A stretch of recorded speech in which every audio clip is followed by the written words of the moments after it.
Welcome back to the channel. In today's video, I'm going to show you guys how to get the dinosaurs filter on TikTok. And then obviously once you have the video on TikTok, if you'd like to post it to Instagram or Snapchat, you could obviously just record your video of yourself, save it to your camera roll, and then go ahead and post it on those social medias.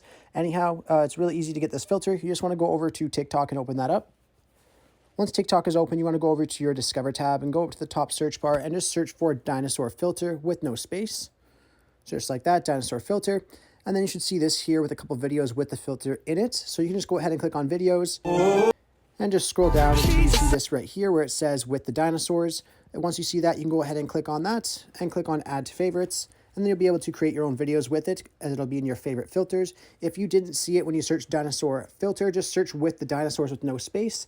And then if you do that, you should see the filter just come up under effects. So just like this. If I were to search this, you will see effects right here.